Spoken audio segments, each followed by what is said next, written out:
Hai guys, so hari ni kita nak kongsi sedikit menu lah dengan chef Kojang kita. Kita nak buat menu kambing masak kicap. Senang kan? So nak tahu cara-cara dia? Jom kita tengok.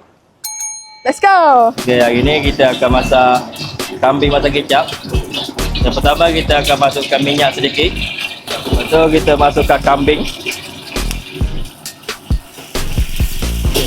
Lepas tu kita masukkan bawang putih, bawang holeng, serai. Kita masukkan halia, batang sup dan lada. Kita masuk 1 sudu cili bur.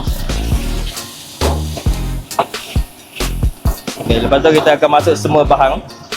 Carrot, daun bawang, tomato, bunga kobis.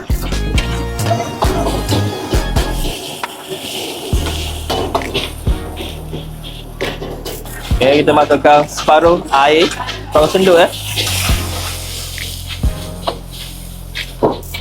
Kita masuk perasa chicken stock 1 sudu teh, gula 1 sudu teh, ajinomoto separuh sudu teh.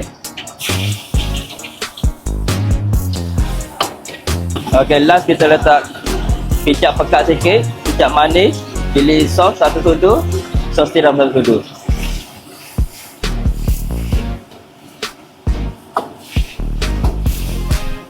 Okey, kita tunggu untuk dihidang. Okey, barang dah siap